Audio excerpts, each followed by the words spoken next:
nyemerera mpera inyuma gatoya JALAS mbanze mbere ku buryo The Ben nanone imyitwarire ye idakomeje kugenda icimaka munyemerere mvuge gutyo kuko hari ikintu The Ben yatakaje ndetse kiva mu gukura kiva muri ya experience aba yumva bitamureba yumva ko yabiciyemo mu gihe cya kera yumva ko nta gaciro bifite ariko mu by'ukuri hari agaciro gakomeye bifite ayo ni amakosa rero twagiye tuvuga yagiye anakoreshwa na za management ze ndagira ngo tuze kugendana neza turi kumwe management ze zikaza zikamwereka uburyo akeneye nawe gutinyuka kaza akavuga mu kuvuga nawe ni bya bindi atamenyereye ni wa mujyo wa Medi nubizi ko saho kugira ngo agwe interview yagwa amafaranga ugaceceka ko interview wowe ni wa mujyo rero wa The Ben araje ananiwe gukontrola amaranga mutima atangiye kwiteza abantu kandi Bruce Melody cyashaka ari ukumukirigita kugira ngo aze agayike nawe bamubyine hejuru bimwe nasobanuye bya Coach GAEL kuko nicyo baba bagamije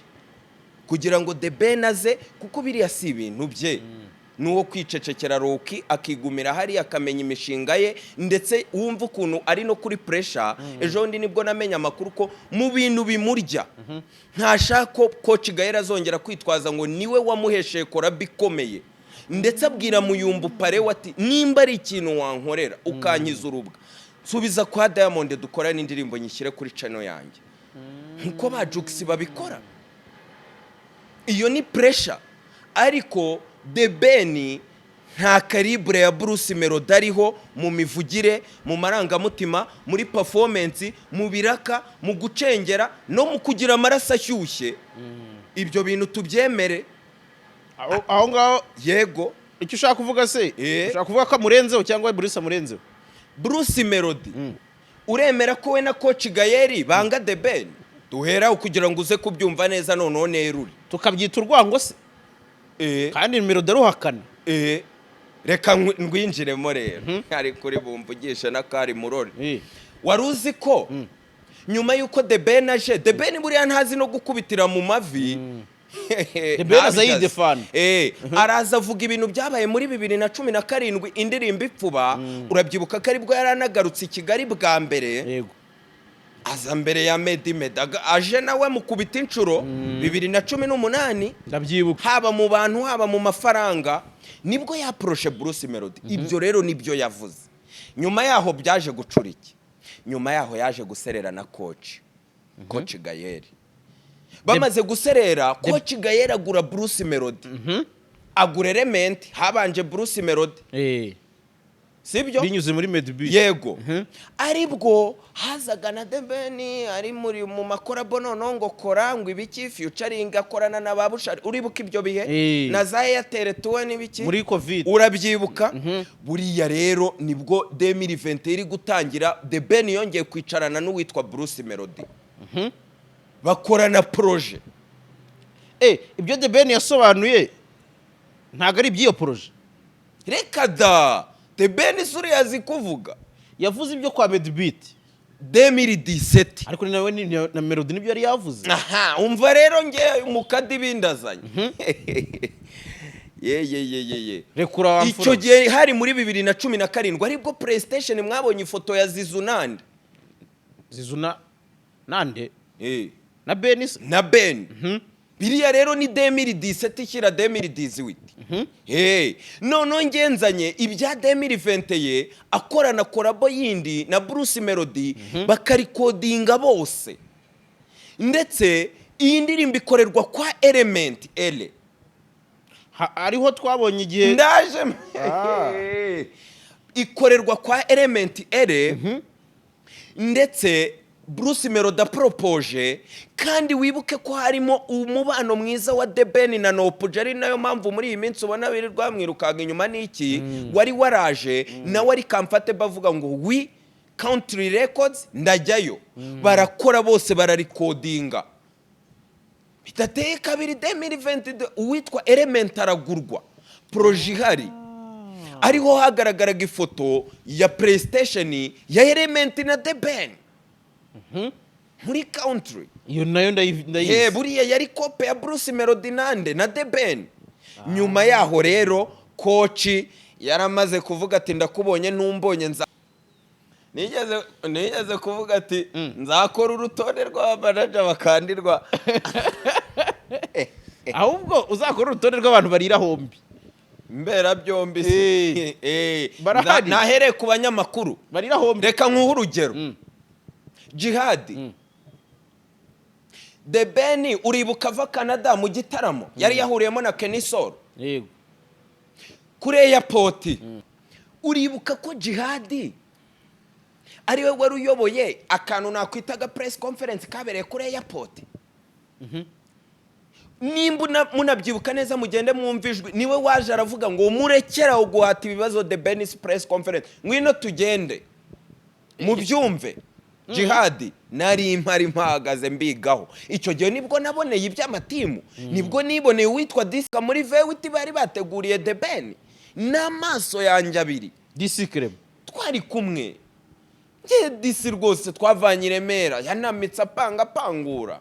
nose wabushize muri Vewiti newa kandi apanga twaragiye aparika hanze y'ikibuga ngira bitiku oya ngo bariyishyuza ikintu cy'amatimu iyo umuntu akorera igitangazamakuru nka RBA bikamurenga akaza kerura RBA igendera kuri etike igendera ku mahame ndetse ntibiba byemeye ko n'abanyamakuru barangiritse ubu Rugaju rigana araza akavuga uburyo afana aperi utekereza ko raki biba bitarenze si igipimo ndanamuvuze yabivuze se ati timu B tinaba ndankora iki nimba wowe uzifata ku mavuta azenguruka ahantu aterana amagambo na Bruce Melody. Urabizi ko DJ Brianne yigeze kuba official DJ wa Bruce Melody bakaza bahangana nawe basabe batangatanga ba Philipita ba Emirene basebya fata bugacya akaba kuri uru rwego timu birarenze mani twatakaje ubunyamwuga twiyakire none Jihad arahindutse akanyenyeri nge ndengaho nkavuga ngo The Ben atakaje amafaranga menshi ubafite yo gukandira abantu ese ubu ba manager be nibo bamukandira ese oya baburetse nibize kumvikana nabi coach GAEL akandira Melody cya Melody aramukandira coach arakanda The Ben akandira manager cyaba manager be baramukandira nageraho nkavuga ngo na The Ben amafaranga yari afite yayakoreshejemo igikwe kuzitura uyu muzigo uyu mwana kakasa mutwe kitwa Pamela biraremereye birahenze kandi uziko ari n'umunebwe n'iki nuko abakunzi bari benshi batabyumva nta mafaranga adakama ubu koko barabakandira iki bari abanyamakuru bipanze muri team tsubiza fata ijambo ni wa mujyo ngo tuze ngo dusebye ngo coach ngo na Melody ngo azadukandira ngo twabonye ngo amahirwe ngo Fatasi sha yagize imbwa yiganye inka JALAS yatangiye kuzamuka Fatasi ndamwihanganishije afite urubanza na Nopuja kandi ikindi mumenye ko Sabe yanzu yabagamo ku Ruyenzi ntuyiziye ntuzi byayigo uko byarangiye mbibutse kiri yari akana yamaze kubaka undi muturirwa wakasa mutwe na donido ryayo ntatoza ngasanga Karara ari kwitwikira bosi wa CHITA ni Sabe akaba parewe akaba monitor we akaba buri kimwe cyose kugeza ubwo yanamushingiye akarima ngo CHITA magic aya ujya uvuga ibintu bindi CHITA magic se ni ya Sabe gute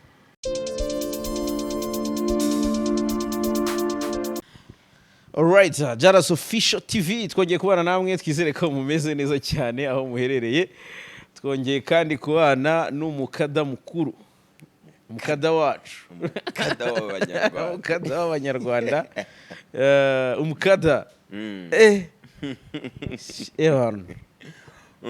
my G abanyarwanda bati umukada ugomba kumugarura muri part 2 none uriteretse Komba bwira se ngo mumfashe nitereke neza ntimunyumve koko mwambaye hafi abantu bahano bagomba kwigaragaza yego bimeze bite se gitambukamo nyine ni wa mujyo wacu dore ko abantu babiriza nyine nta kundi ariko muri showbiz yo tuba mu munsi ku munsi ndashima Imana nta kibazo ariko mu bundi buzima nyine sinditereka neza yego kandi maze iminsi mbona urekura. oya kurekura se si ubuzima ukurekura ubwo ni ibisanzwe n'ubuzima Ni ukuvuga ngo nahangaho ugomba kuba urekuye. suzi ko nangira se mvuga Nta ati kiganiro cyawe kibura breaking news. oya barabizi nanone none se nze mvuze induru migire gute oya ngomba kubereka ko mba naraye nicaye ako gatandukanirizo kazemo womeze ute wamfura we Meze neza mana yanjye iyaba abantu bari kureba uburyo wambaye bari guhita bavuga ati cyakoze cyo muhisha byinshi aho inyuma muhisha byinshi none se ni wane nta gicamo ubuse ko ari wowe undeba uvuga ati ndabona nawe uri kwitereka ndabona ari fresh witeretse ku gaceni kawe abantu bari kukureba bari kukubona no kujya tutagayika gusa ntago biramera fresh yego uwo ni umukada rero twagiye kubana uyu munsi tugiye kwanzika nkuko mumumenyereye abarekura yego abarekura nanjye maze iminsi mbona ukuntu ari kurekura ndavuga nti aha hantu hari gushya yego ndavuga nti ubundi wakongera nkasaba umukada akaza akitereka abanyarwanda ko bambwiye bati umukada uzamuzana bari hano nabyo tukabiganiraho yego cyane ibiganirika urambwira ko nawe ibiganiro kubiyobora se wabyigiye niko barabyigiye ntabwo uri nka za tara zo muri ramaziya ziba zifite ahantu zigomba kuba ziri hariho babanywanyi banjye ngo hari amashati bambara ngo bakavundereza nahise nikanga ngo arabe yarayambaye ngo mukibona kuri tambune bana ngo kaba kabaye aratwika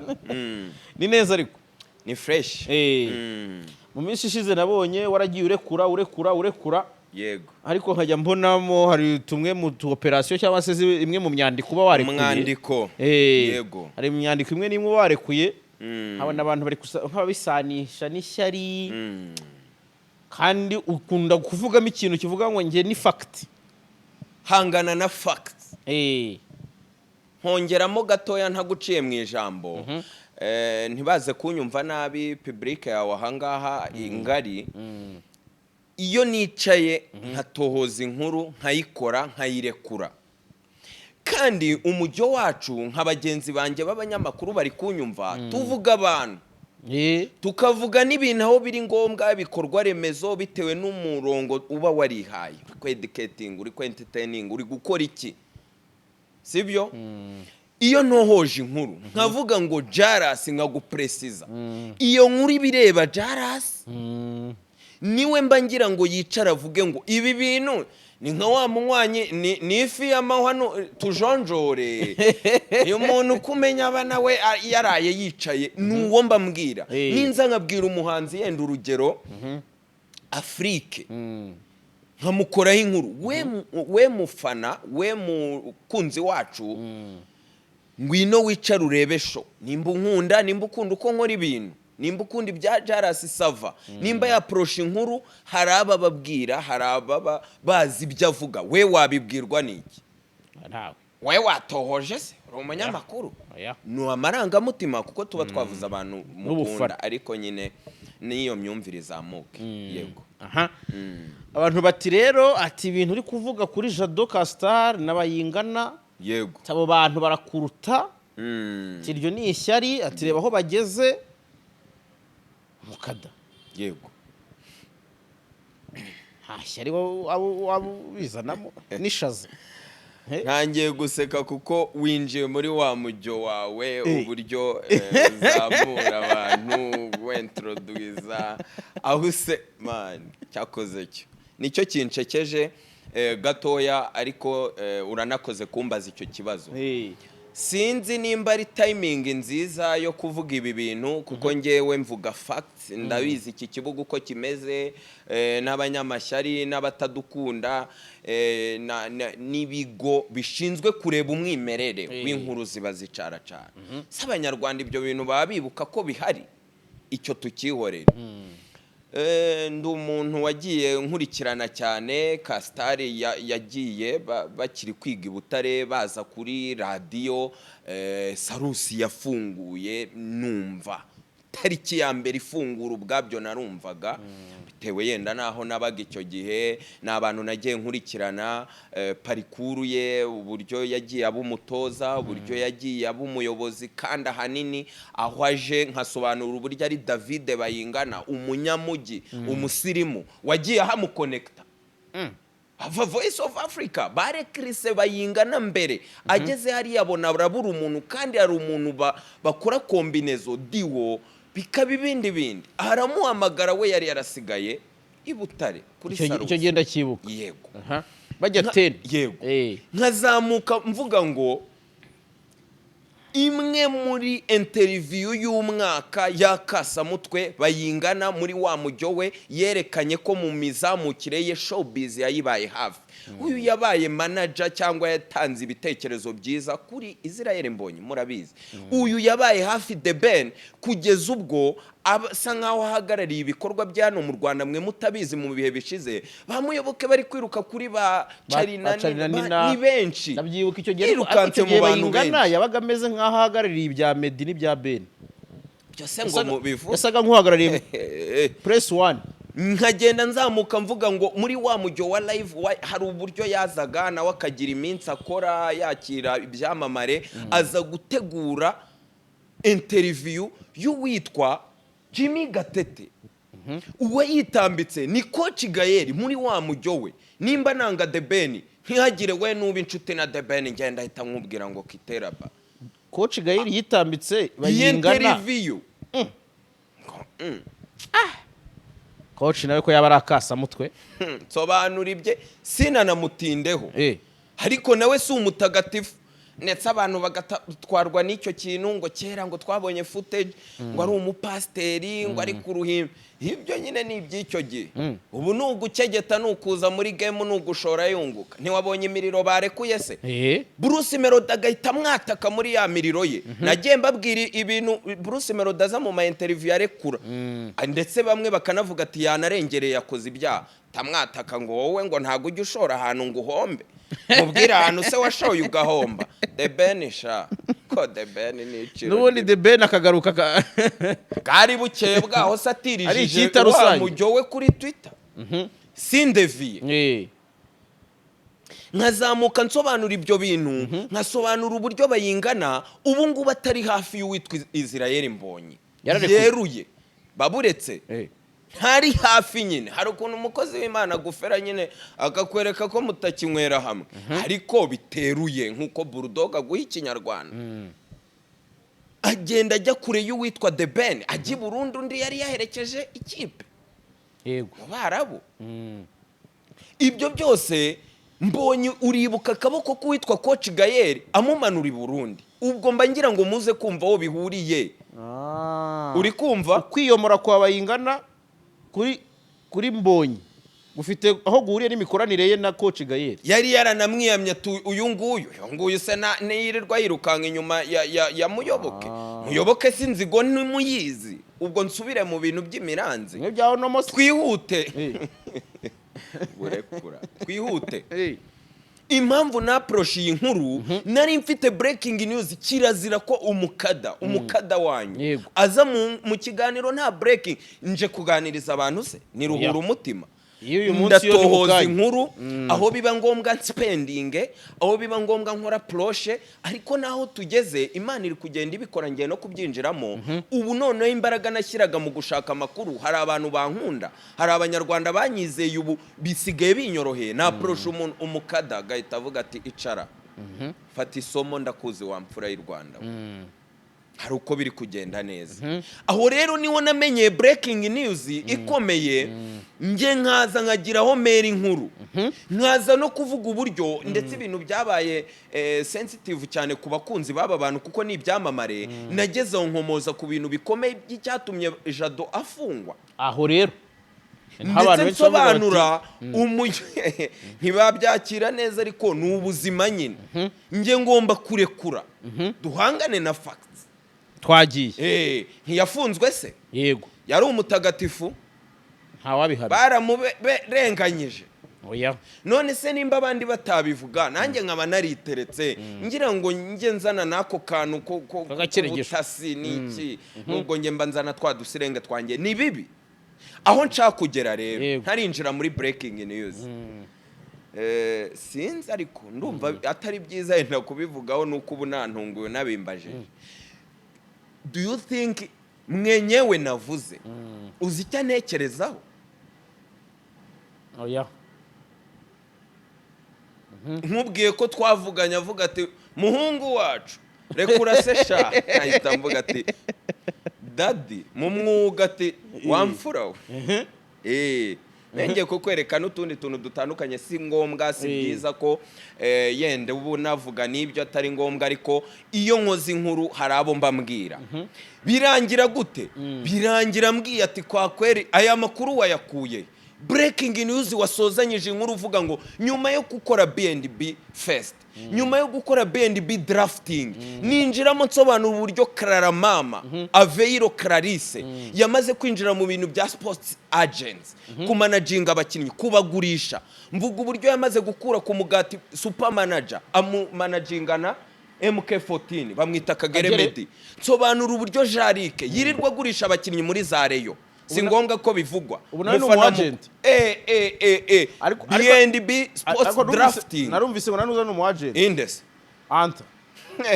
oya anta we nutujya urotura ati ko nakuvugiye kuri mikoro mutaka mvuga kuri icyogere ese uwitwa Samu Karenze yakaye Fabrizio ahita murekura ati mvuge amakipe uhemberwamo yacuncu mukuko arane tamira makanu nanone ukagaruka ngo n'abakinnyi ngo bagutamike ndi gukotinga ngo si ubutasi bwanjye sinze kudevia sinze gutinda breaking news yaravuze ngo nyuma yuko tuzanye BNB Fest nyuma yuko tuzanye BNB drafting nyuma yuko tuzanye BNB FM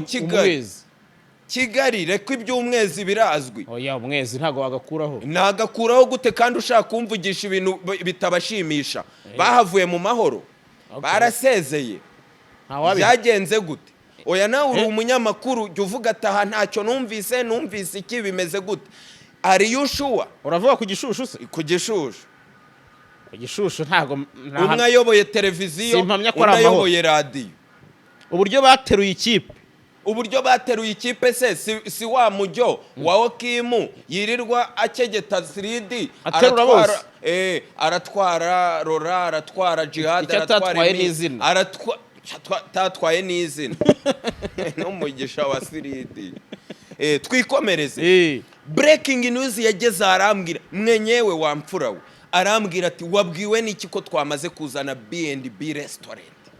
mama yake wanjye yarabyigiye muri university yasavinze aha ibi biraka abimazemo iki gihe experience nyuma ya interview nsobanura ndetse ngiye mba ngomba kurekura ibintu bikomeye mu kanwa kuwitwa Samu Karenzi bagejo bundi kuri Fine FM asobanura ngo ngewe bimwe mu bintu napfuye na Sabe hari habaye agasaga singasubiremo warivugira mu kanwa ke ngo yanyatse interview ngo ndayimwima batangazwa nabyibuka ari kumwe na Muramira zamu Regis amunyura arekura imiriro iyo nkotinga ndabivuga iyo natohoje ndabivuga abyivugira Samu Karenza arabisobanura neza ati niyo mpamvu nyine atandeba neza nkomoza kuri interview uwitwa Sabe yakoranye na mama yake wa Jado ndabisobanura avuga ngo inspiration hano yavuye kugira ngo ntekereze ibintu by'amaresitora nuko abantu bansuraga batekera bakanshima ariko buretse gatoyi yego umukada yego aho ngaho utatujijisha none se ubwo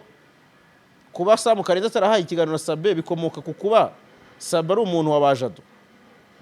nkubwire ko mu kanwa ka Samu Karenzi yivugiye ubwe ngo nta hantu ateze kuzigera akorana na Jado Kastari niyo byagenda gute ubwo uragira ngo ibyo mbivuge abanyarwanda niba byakire neza ariko abo mbabwira bagize gute barabyumva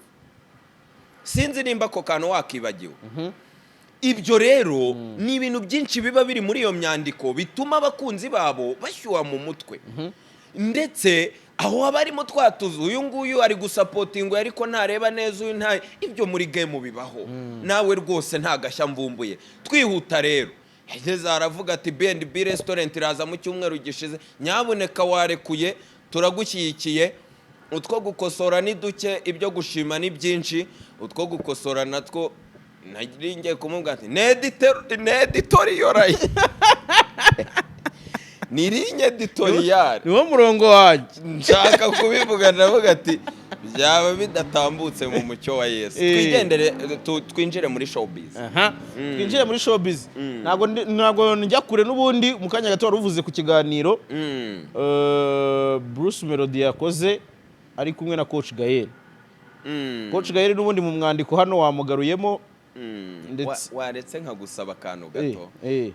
na akantu gato kugira ngo wenda tutabyibagirwa bitewe n'uburyo uba wananzamuye mu kiganiro gishize ngiye mfite ukuntu nkora overview mfite ukuntu ndeba ibintu byanjye na move yanjye nakuyemo ibintu bitatu sinzi nimba nabivugaho gatoya ugahita wanzika nta kibazo wamfura yego hari icyo banenze hari icyo bashimye hari n'icyaba challenges banenze ko ikiganiro twakoranye cyabaye kirekire ndavuga ati hari imfura ibi biyoboye ni mu mutima ariko ngiye aho ninjye kandi nanjye urumva mbangira ngo buri kantu kose nkakomozeho icyaba challenge icyo bashimye nuko umukada wamuhaye amahirwe akitereka ya mfura wayiteretse ni fresh turabikunze icyo nacyo rekanye tambukeho nabo bantu badukunda badusapotinga tuba twabibonye turabakengurukiye nyine icyo cyaba challenges batumvise neza ndetse nawe nasubiye no mu mwandiko numva yenda ntitwakinjemo deep ariko iyo tuvuga ku bantu basa nkaho bazwi abantu barana baba bashaka kubimenya ni showbiz naho nagezaho namaze kwinjira nsobanura ngo nyawe turi mu mwandiko wo kuri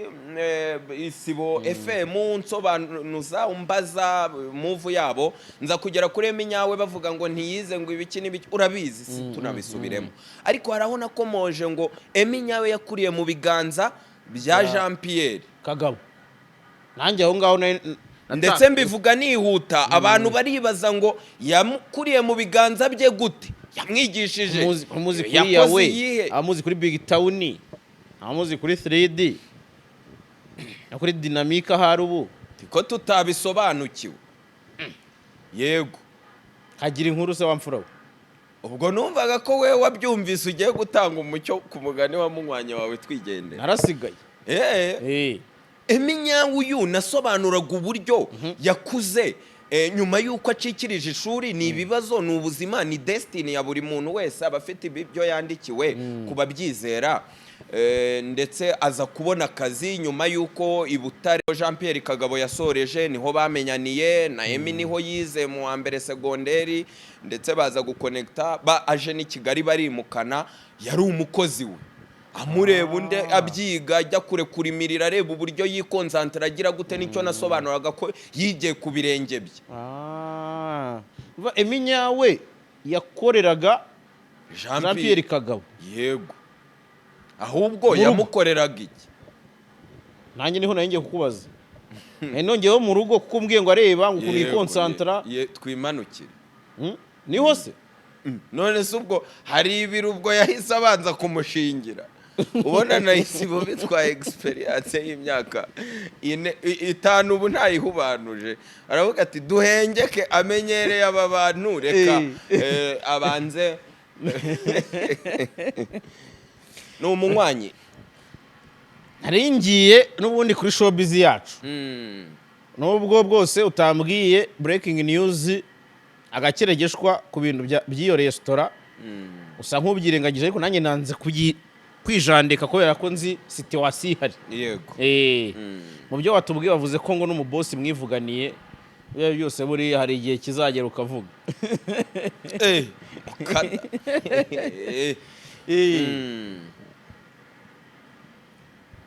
The Beni abaje kuri space avuga agahinda ke kose kabisa mu ijwi ry'ikiniga yuzuye ikiniga nyirango iryo ryo wararyumvise. Yego. Nyuma y'amagambo Bruce Melody yavugiye ku kibuga cy'indege. Yego. Arangije mu kiganiro ari kumwe na coach Gael ati nkwibutse aho washoye ugashya. Yego. Abakurikirana bati aho yashoye agashya turahazi, aho yashoye agahita avamo turahazi. Nabonye kuri Instagram bamwe bazana muri shoot ya Y ahantu coach agaragara bari muri shoot y'indirimbo. Bati tumufunga yashoye hano indirimbo se karangira ya Diamond ho biroroshye. Wamfura. Yego. Uriya mwandiko wowe wawumvise ute? Nyemerera mperi nyuma gatoya JALAS mbanze mbere ku buryo The Ben nanone imyitwarire ye idakomeje kugenda icimaka. Munyemerere mvuge gutyo kuko hari ikintu The Ben yatakaje ndetse kiva mu gukura, kiva muri ya experience aba yumva bitamureba, yumva ko yabiciyemo mu gihe cya kera, yumva ko nta gaciro bifite, ariko mu by'ukuri hari agaciro gakomeye bifite.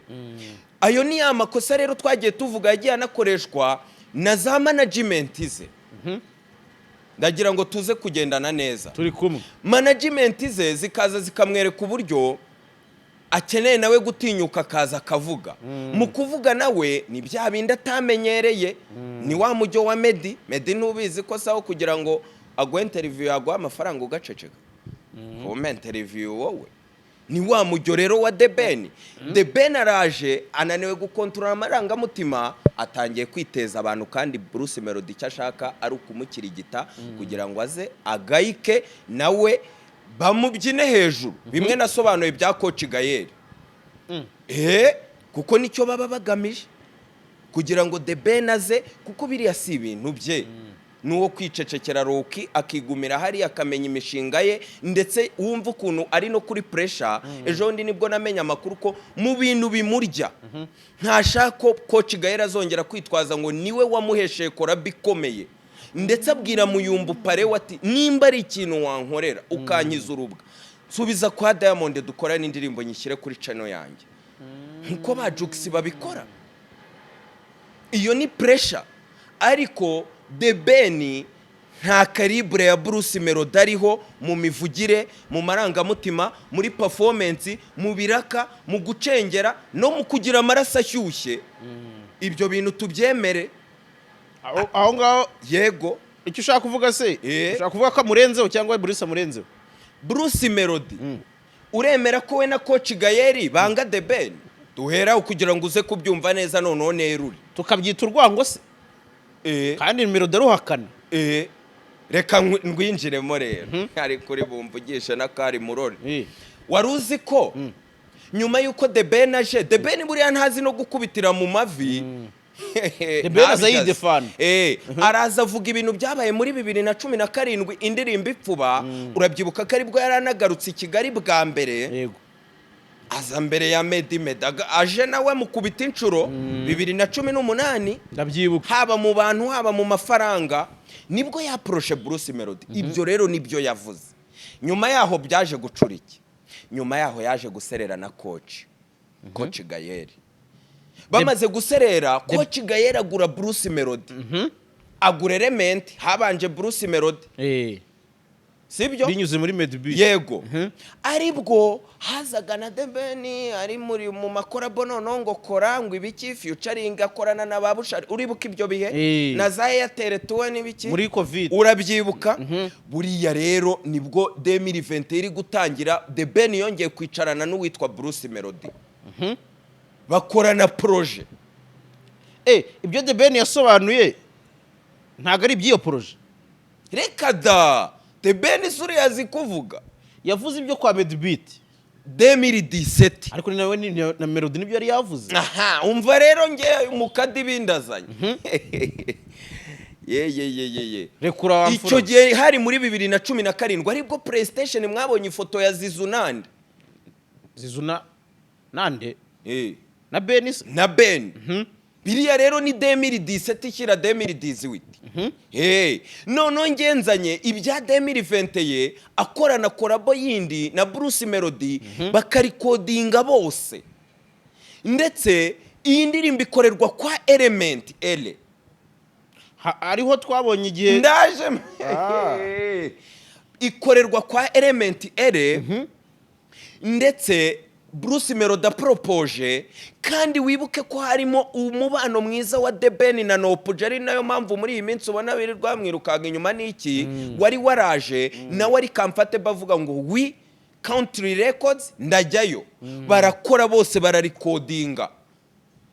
bitateye kabiri 2020 uwitwa Element aragurwa proje ihari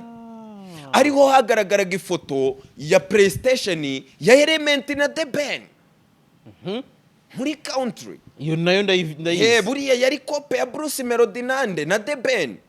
nyuma yaho rero koci yaramaze kuvuga ati ndakubonye numbonye nzahangana nawe ni nka bimwe bya Kerema ati musibe tibabana basinyuye amasezerano ati musibe sha aba bakire bange mana ya cyokoze game ati musiri bange sha aravuga ati Element ushaka ngahe baramubarira amamiliyoni babyita babara ngo mu madolari nayo mvuze ngo miliyoni ngo bitera ubwoba abantu ngo ibihumbi 70 by'idolari cyane byo mbivuge ndetse abwira na Bruce ati mvuze ngo iki iyi korabo kwakuza ufana ntuza ama service yagiye abaryaho Bruce Melody yarya kuri The Ben nubizi ahita avuga ati ndaguha korabo na Inosi ndaguhereza na ba Eddy Kenzo ariko mbabarire mu kirehe so no kuvuga ngo umutoza Coach Gaye yego niwe washyize imbaraga mu gutuma korabo ya Melody na The Ben ya 2020 yego yakozwe na Element irarangira diru za coach zinjiramo 2020 arabagura bose proje ihari ariko kubera The Ben yirirwaga yiruka bategereje kuyishutinga noneho proje ihari ahita babwira ati ceceka ikibazo cyawe nawe ubwo ngo yibike ngo pati tungwa ngo unyuzemo nk'ukwezi ngo uzaze muri pati Mukada yamaze gutamira amakuru ariho hantu hari umubano mwiza The Ben ari muri iyo timu bamuyoboke babayinga n'abande ba Nopuja ahita navuga ati kujya mbereka amafaranga money talk Jimmy Gatete nkutamike bingahe by'idolari se wamfurawe sinkukeneye uravuga iki bazagusange mwaperesha sobanure tamanuka ajya kwirebera katuni Gatete yageze igoma umutoza se naho ari we rubundi style umutoza si umutagatifu nibyo yasengagamo byari ibya kera ariko ujye utinya umuntu w'umukozi w'Imana araje arebye umuziki arebye Bruce Melody binyoma bye planke ze which is good aracuruza bimugejeje ku gasongero Masayi ujira aricara kiga Buba aricara kiga uribuka saga ya Bubu na Bruce Melody nyinjiyemo noneho harya Bubu nawe araregana simbizi we sindamenya amakuru neza amuhereza ibihumbi 7 mu ntuza mwiwacu na muzika Bruce Melody akaza kumenya amakuru akavuga ati kumbi amafaranga yabaga ari 10 na bingahe n'iki n'abatera nkunga ati nge ndiko kuvubu nayi bahise bamutamika 15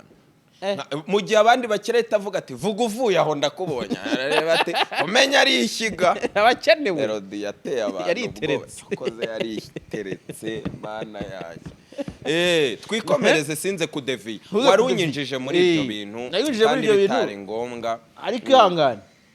udusobanurire yego ubwo hari n'ikintu abantu batajya bamenya kuko abantu bajyaga bagira ngo umwiryane waje muri 155 na country uturuka ku igenda rya Element yego ariko ntibumve impamvu y'igenda rya Element none wowe mu bintu uvuze birumvikana ko umukire coach we yavuze ati ikintu cyose cyagirira akamaro Ben ngomba kugisiribanga inzigo kugeza ubwo kuko Element asanzwe yubaha Melody ku rwego rwo hejuru twabibonye kuri Prince KIIZ uburyo yubaha Melody kandi baba banapeshe bafite amafaranga nta gihe Melody yari gushaka Element ngo amubura mukorere banga ariko ntitubishaka Nopuja bari bamaze no kubona ko yamaze kwifatanya nyine na timu niki timu muzibonye ejo bundi my brother nyine aturika akavuga zitangiye ejo bundi erega ibintu ntago bivuka ako kanya hari aho bihera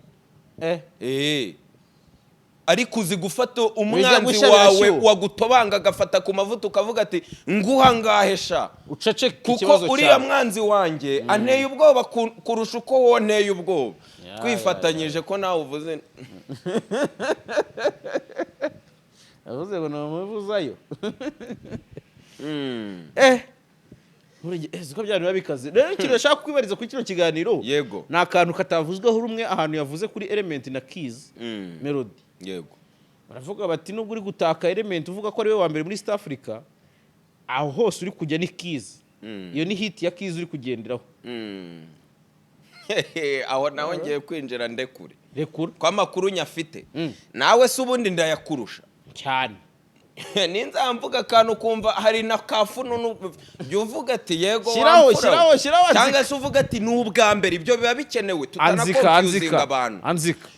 Bruce Melody nyuma ya kope za coach z'ubusini yabwe no gucengera ndetse akazamo blessing n'uwitwa Shaggy uzahavuka mu birwa yego uzimuvoma ndetse byensire nshatse nanabivuga u Rwanda ububanye n'amahanga bufite bwiza Jamaica twabonye ubuyobozi bubasura Barbados twabonye sina free visa sobanura aho rero niho hatumye Bruce Melody akundwa niho hatumye Bruce Melody abona kope abona ibiraka bikomeye by'amamiliyoni n'amamiliyoni numvise inkuru ndikanga abo bose bafite mu kuboko uyu muntu nuwahe hari iye reputation ijwi rye rimeze gute ari kwitanga yavugiwe nabande aho niho hajemo ibiraka bifatika by'amafaranga menshi byaturutse muri Amerika y'Amajyepfo za Mexique za Colombia za by'umwihariko za Jamaica kuma radio station yaho aho ni kuri yandirimbo turacyari kuri yandirimbo ubwo yego yakozwe na KIIZ yego ahubwo sindahinjira ngo mvuge KIIZ nyine ibyo birakamaze kubibona bituma bashima ijwi rye ndetse bavuga ngo ngwino dukorera ututuntu nubwo turi mu birimi byacu ariko umuntu ariga akagira guta akametriza ibisanzwe coach afite makaboko ndetse element afite faiblesse ikomeye mutajya mumenya y'ikintu cyitwa mastering ni umuhanga ya creating igishinwa ya creating a beat yamenye bizaryoha ariko touche finale indirimbo ze zose zikorwa na Bob atari uko nawe afite connaissance zero aha rero niho bakomeje guhereza ibi bintu KIIZ kuko we agerageza no kwimastaringira nubwo wenda tutavuga ngo ari kuri level ya Bob ariko byibuza arenze ere tuvugisha ukuri muri mastering ubwo uri kuvuga murusha sound niho rero hagomeje uwo mubano kuko ibiraka yaje birikodingira mu Rwanda KIIZ agomba kugomeza adukora na tumasteringa ko byari ibiraka byinshi ndetse bakuyemo agatubutse bituma na KIIZ akomeza kuvuga ngo aho uzanuma nzajyaho aturira twigire Nairobi akaba ariyo mpamvu tumubona muri zino ngendo na Bruce yanateguza se kibamba ati turi mu kazi buriya nta kintu yavuga uriya yicariye isezerano avuga ati wabiyenjejeho se sha tukareba ko bagukubita nka kakitera bakadejo azabwira ati mwarenze ku masenge bakoze ikosa nicyo bashaka coach barashaka ngo inyamirambo bamwiyenze coach ashaka kwiyemirambo Twitter space Godfather yisize insenda uziko ari umuntu wa DBN uziko amaze iminsi n'abaharabika ngo azana ngo umuvugizi ngo grand frère ngo Dan bamwandagaza jihad avunira mu mavi uzi icyo gihe umuyoboke barashyiguye uzi muyoboke icyo gihe aza kuri Twitter space nimba barakurikiye bamubaza ngo vuga imirwane yanyu kuronoma agahita amanuka yaramanutse ngo hari aka message kare gatambutse keza ka Yesu sha none se yaje atazi ibyaje kubazwa kayuhavu yaje atazi ibyaje kubazwa yaratunguwe bamuteguje Twitter space uburyo se manager nawe yabi nkoma Godfather yaranabimucyuriye kareka manager Godfather yarabimucyurete ejo bundi nkuzane uhita umanuka none ngo ugarutse ngo kuvuga cyagiye bavuye mu Burundi none yari yemeje ngo aravuga hamagaza amakaca ngo none ngo aravuga. Oya rero umukada nawe niwe utuma iminota iba myinshi ubwo nkaho ngaho ubuncanze unone se manager arira hose nigeze kuvuga ati nzakora urutonde rw'abamanager bakandirwa ahubwo uzakora urutonde rw'abantu barira hombi mbera byombi barahari nahereye ku banyamakuru barira hombi. reka nkuhe urugero Jihad The Ben uribuka ava Canada mu gitaramo yari yahuriyemo na Kenisol yego kuri airport kona mikoro ya JALAS official TV kona yibonyeyo yari ihari ndagushakisha uruhindi toroshe ndakubura ngo mwe ngo mutumayo shabana ariteretse ubusano uri kuhabonana agaze ni mukavuyo ka rusange ngo uzajya ku rukiko ngo hataba kavuyo uri kumva. Uribuka ko Jihad ariwe wari uyoboye akantu nakwitaga press conference kabereye kuri airport. Nimba munabyibuka neza mugende mwumvijwe niwe waje aravuga ngo murekera uguhata ibibazo The Ben's press conference ngwino tugende mu byumve. Jihad nari impari mpagaze mbigaho icyo gihe nibwo naboneye iby'amatimu nibwo niboneye witwa Diska muri Vewiti bari bateguriye The Ben n'amaso yanjye abiri Disikirem twari kumwe nge Disi rwose twavanye i Remera yanamitse apanga pangura none se wabushize muri Vewiti ne wakanda panga twaragiye aparika hanze y'ikibuga ngira bitiku oya ngo bari yishyuza nitwinjira uri kumva Disi twinjiye mbona Vewiti yakasa mutwe ngo uri butware ngo Taigabi nagiye kubona mbona Disi The Ben agiye kuza nyine bavuze ataraje mbona arasohotse mbona nanki niki na kiniki barasohotse avuga ati harahiye uwitwa Pundit ati inkuru ndayandika Pundit nawe buriya bahita bamutamika muri team ariko ibyayeme bayoboye urabizi baburetse aho ngaho nkarangiza niho Jihad ndagira ngo ngere kuri iyi Twitter space niho Jihad we yari yipanze kare asanzwe ni no muri team urabizi ko ari umuntu wa The Ben ndetse aza no kuyobora iyo press conference niko nabyita ubu byagenze bite kugira ngo azavugire Bruce Melody nkuko waraye ubyumvise wabyumvise uburyo yabavugiye wabisubiramo yavugiye Bruce Melody ngo Melody ngo mumutesha agaciro ngo tuvuge ngo ibintu ngo abamanager ngo ba The Ben ngo ibyo bagiye bamukora ninge mvumbuye agashya bagende babyumve ariko ibyo nanone nibyerekana ubunyamwuga nta bunyamwuga oya keretse mbere yangaga Bruce Melody yaramugize iki geruye se akavuga ngo ndamwanga noneho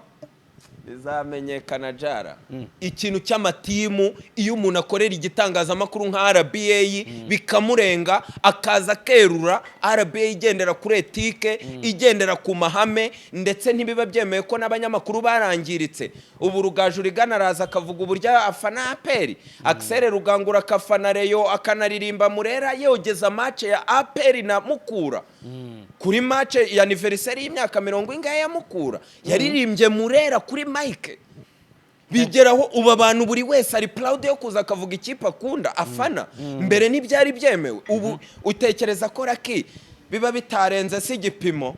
ndanamuvuze yabivuze se ati Timo B tinaba ndankora iki ntakandiwe ubu se nta munyamakuru wamurekuye imirira avuga ngo nakanyenyeri k'abanyamakuru ngo kararigita ubu ndavumbuye jara aho umenye utavumbuye akanyenyeri karigita se ngo k'abanyamakuru ku kibuga se ngo harukarigisa ubu ni ikintu ninjye nkivuze bwa mbere ahubwo ngo niho byanaturutse ibintu by'amatimu birakomeye bimaze igihe nimba wowe uzifata ku mavuta azenguruka ahantu aterana amagambo na Bruce Melody urabizi ko DJ Brianne yigeze kuba official DJ wa Bruce Melody bakaza bahangana nawe basabe batangatanga ba Philipita ba Emirene basebya fata bugacya akaba kuri uru rwego timu birarenze mani twatakaje ubunyamwuga twiyakire none Jihad arahindutse akanyenyeri nge ndengaho nkavuga ngo The Ben atakaje amafaranga menshi uba afite yo gukandira abantu ese ubu ba manager be nibo bamukandira ese oya baburetse ntibize kumvikana nabi coach GAEL akandira Melody cya Melody aramukandira coach arakanda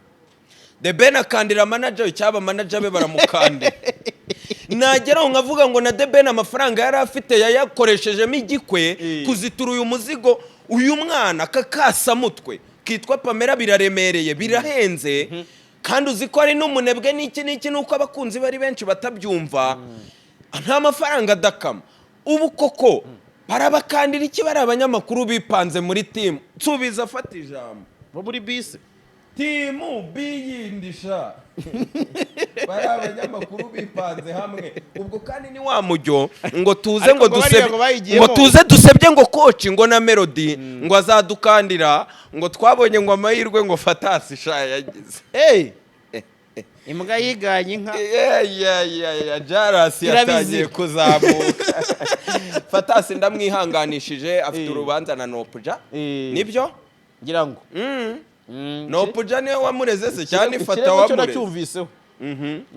ari we wibera mu manza se watanze umujyo oya sindamenya niba rwarageze mu mizi bazajya kuburana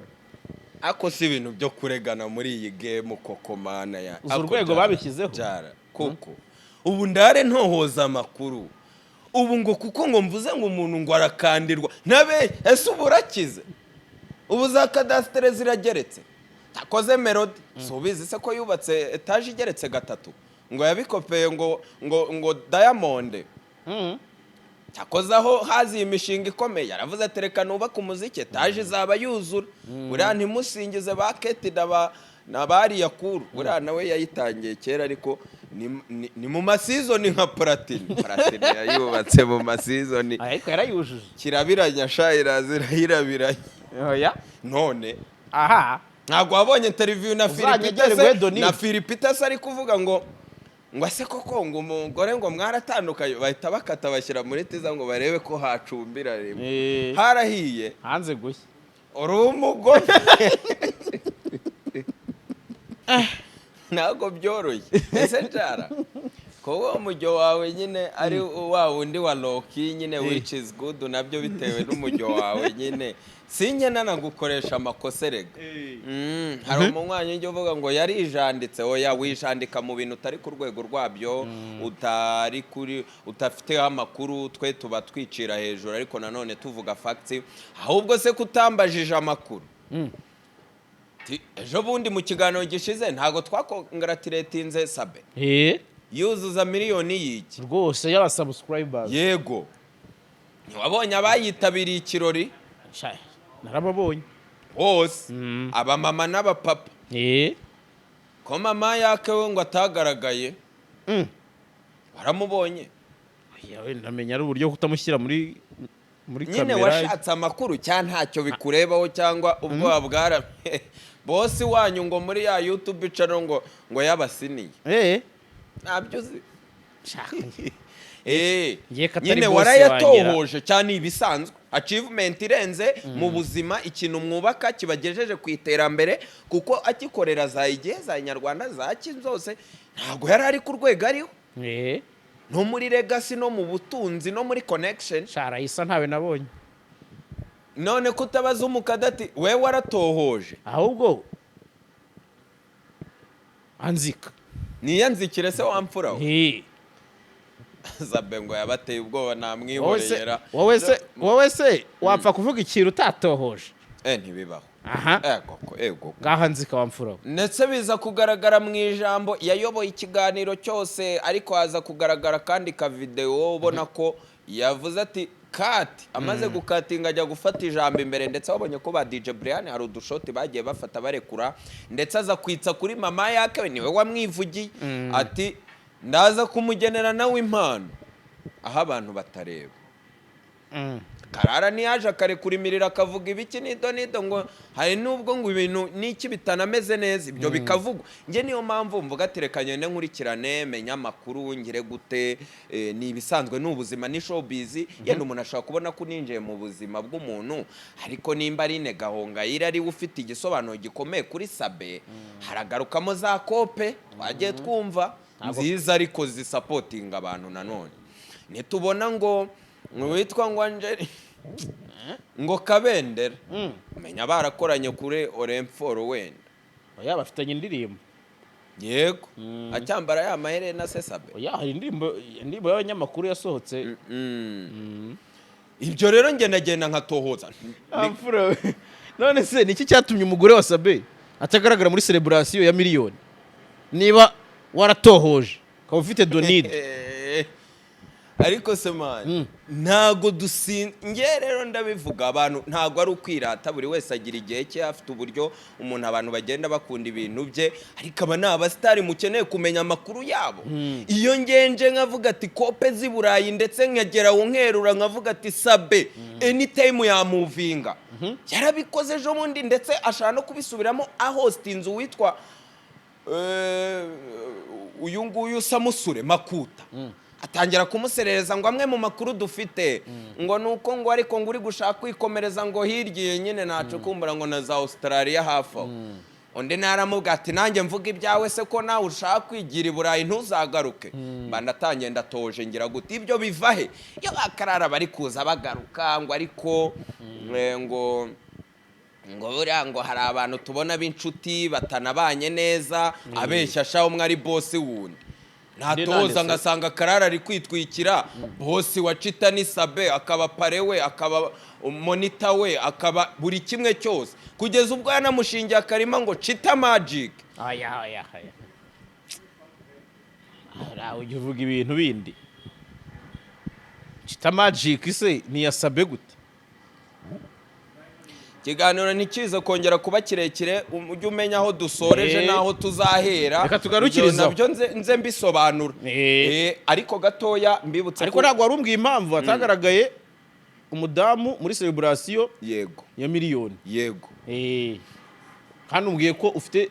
kandi ikindi mumenye ko Sabe yanzu yabagamo ku Ruyenzi ntuyiziye ntuzi byayigo uko byarangiye mbibutse ko iri yari akana yamaze kubaka undi muturirwa wakasa mutwe na donido ryayo tuzacumbukuriraho duhera aho ngaho tuvuga ngo nukubera iki ese ko nubundi abantu benshi bashaka kubona ari uburyo bwo kumuheza kuko nawe adakunze kwigaragaza ese n'uwo mujyo sahandi ho ko yagiye hagaragara ese ko ese nawe ko atagiye imbere y'ibyuma we kuki atabaye ari aho ese kubera iki batweretse ko ari Junior Giti wateguye ibirori ariko wese ayobewe mama yake cyayobewe agaciro biba bifite cyangwa ni ibintu byinshi yenda ntibize kuba birebere ngo turambire abantu reka tugarukiriza menya aho tuzahera n'utundi tuntu mba nagiye nkomozaho ariko akandi ka breaking news gatoya ku bantu muba mwaragiye mukunda ejo bundi nanabonye ngo ari Sudi munywanyi wawe aido wawe aido uriya niwe aido wawe yeso jya wumva nikanira ababereye aido ntabwo ujye wumva yego wamfurawe nawe ariko yego agatubutsa arakabona ariko ashimaho kumara ivu ya IG amezi 3 consistently ntumenya igitambutse rega bari abantu bari busy bayora nabonye ngo ari gukeza ngo nyakubahwa baba ngo intebe nari kuzicaramo ngo unyemerere ngo icyogere buri kantu na buri nguni ngo bazayicaremo ngo ibindi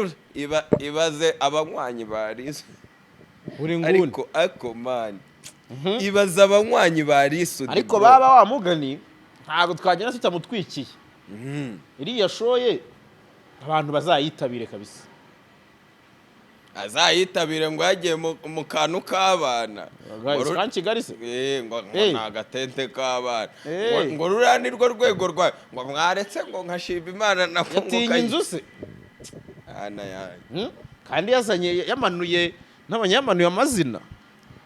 nigeze kuba nturanye Fariyazi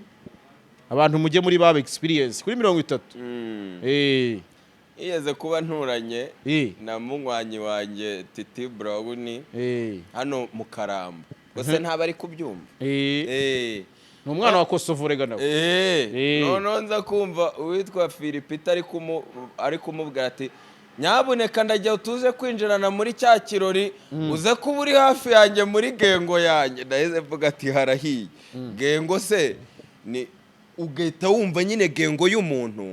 ndagira ngo ako nkavuge nzahera mvuga ngo kubera iki Philipita yakoranye indirimbo na KIIZ na Kevin Kade kubera iki hagaragayemo uwitwa Titi Brown yenda ataranaherutse ku kibuga yari ataragaruka neza bihuriye he biva kuki unarebye parikuru ya Philipita ushaka kuyibona nimba yaratangiye akorana na ba Aime yarakoranye na ba Renzo yarakoranye na ba Pifra ba Fireman uri kumva ibyo bizina uri kumva uwo mujyo uri kumva imico y'abo bantu ba Marina none baza ubwo byicuritse ngo Dramati Kevin Kade KIIZ ubwo ushatse wa predicting ugahita uvuga n'abandi bakurikiyeho gusa nuri kumva amazina ba Mistake baish ba Okama ba uwo mujyo ubwo tuzasobanura tuzinjira tuba tugira ngo dusiga umukoro dutanga tuzagiraho duhera ariko ntazi nimba nanone uzanyemerera nkagaruka kuko nubu hari haciye iminsi itari mike haciye iminsi rero wamfura we reka mbwira n'abanyarwanda wenda ntabwo nyeranye nzi guhisha ibintu uyu mukada yari iteretse nk'abagabo mwe abanyarwandakazi mu nkurikira uyu mukada yari iteretse yego wari iteretse wa mukada murabibona se wamfura we kumufatisha ni icyuye umukada we none se hano naho ni wabo w'abantu haba abantu Sembize wese ngo kugenda ukareba ibigugu bibiri by'utwasama ejobundi numvise inkuru ndi gutoza iby'isibo uziko yikegeteye hafi iriya nkuru numva $1,000 n'ubuhumbi 50 bw'agafanta bagiye babarekirita barenzaho nakumva ngo munywanyi wawe wangango bakubye ngo hafi kabiri ngo bamushaka ngo kwisibo uyu se karegeye Omari Pano ushona se ndabizi se kuba utaza ngo ubwire abanyarwanda hire rimwe rega muzatinya amakuru mabi n'ameza muyati byarabaye se koko aho nkura amakuru haba hizewe koko si cyangwa koko baragifuza ku kwezi ako mani burya koko iyo banywanyi bacu bajya muri za Rwanda da abandi bagurwa icyanga menya aho tugana ari heza Imana niturinda yego uzagaruka muri part 3 cyangwa se mu kindi kiganiro yego ari uko abantu bahana babihaye umugisha nk'abantu uyu muntu nimero ye mumuhamagare mumubwire icyo ariko akanyenyeri nyaboneka mugakureho baramutse bakanza akaremereye ntibamenye igihe nagendeye burya jya rurankorera urumva weduhe nimero by the way nyemerera mbanze ngire nk'aga comment gato uranantunguye uri no kuntera n'isoni ariko nanone ni ubuzima iyi ni kariyeri iyo unantekerezaho gutyo yo wumva ko nanagaruka ni n'indi privilege ari ukuntu umuntu avuga ati Imana ishimwe ko namwe basiniya hari ukuntu muri kugenda mudufasha mutwankuraja ubwo rero icyambere nimba ubona nkwire kwitereka aha ibyo nabyo natangira mbigushimira nabyo ni ikintu gikomeye ariko nanone n'akanyenyeri kaba gakenewe ariko so utisebeje koko buriya wanze warakabuze cyangwa koko urashaka mwe kumukada nyine kari butume nza nkaceceka ikibazo cyawe abantu niba bumva ari fresh uzikeneye ubwoba ko wubatse ibintu kuri platform iremereye aba diaspora abahanzi wabanye nabo zangagari ngo zikurikirana imanza uba wijanditse nyaboneka aba bantu bagakanze ko nahita manza gusaba nk'ikiruhuko cy'iminsi 3 nabyo biteye ubwoba ariko nanone ni ibintu byiza nayivuga nimero ni ibintu byiza hari n'umuntu uba ukeneye kukuganiriza kukwaprosha kuguha amakuru wagukunze kukublessinga nk'uko bivuze ariko nanone byaba umugisha byambera byiza nisanza kuri platform k'umuntu unganiriza gutya nkumva ndi aleze nanjye nkirekura ya makuru mba naraye nkurikirana nkayerekura nguku ngo rero nyemera nsozanye na nimero 078 30 92 163 amazina nyine arazwi Rukundo David K.A. umukada wanyu umukada w'abanyarwanda umukada Dev mumuhe n'amakuru cyangwa mumubaza ndi ntaragera aho bayampereza yego aje sinayanga ariko nanjye nawe utoroshyera nariteretse yarambwiye ushize yarambwiye ati imyaka 10 mbigaho niyo mpamvu nk'ubu ngubu sinzi yenda nimba ejo bundi ndi gukora iyi nkuru abantu benshi nabonye inabavugisha amagambo nk'uko wanayimbwiyeho nyemerera nkwereka aka kantu gatoya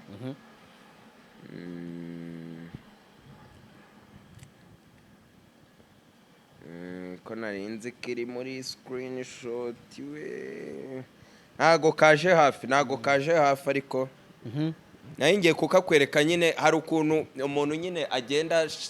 yitereka yijandika mu bintu ahubwo igihe azaturikira akidemarika abantu bagatangira gutungurwa n'inshuti zanjye nyinshi twagiye tuganira ibintu twagiye tucana mu bintu kavuga ati wamaze kwitereka kuri uru rwego se ati kumbe ati bya bindi byose ati wabaga ukusanya ngiye kukwereka imwe mu foto y'umwe mu basiniye maze almost imyaka 3 kandi ari umusiniye ukomeye ejo bundi natangiye ikiganiro nyihera ati ndahera aha twamenyaniye mu myaka 3 nkegeta ngo yahise abwira madame ati funga iyo televiziyo ya simati sinkeneye kureba iki kiga kubera nyine abazi ngo uyu muntu ibintu agiye kuvuga arabizi twabicanyemo ni nyine agahita yumva ko atari bubyakire nyine izo feedback turazibona ariko mujye mutwihanganira ntimukatwange ni game ni showbiz uyu munsi dushaka kuvuga umuntu nubyishimire kubera ari umuntu wawe ariko stay tuned ejo tuzavuga undi keneye kumenya amakuru ye ukeneye kumva cyane utishimira nimba ubona umurongo wacu ngo tuvuga abantu munsaba ngo kugarura umukada mu bikorere mu kanyenyeri azizana umukada nahita nkubwire ejo ati blessing over blessing abantu mushaka kubura umukada ntabwo agaruka koko se baba kugeza no kuri mwenyewe se kibambasha munsurize nawe turamukengurukiye turamusuhuje mu makamba ariko nawe ibyo bakora byose warenza agakeregeshwa kawe nyine nka senior ni lazima yego asante so umukada nyemerera minarira ha gahunda zawe nziko zitari nkeya yego hari ibindi ugiyemo ngushimire cyane yego ku makuru amwe namwe wagiye udusangiza tuba tudafiteho fununu yego asante agakeregeshwa nawe ubutaha nawe wakoze cyane tuzahera aho twagarukiye asante sana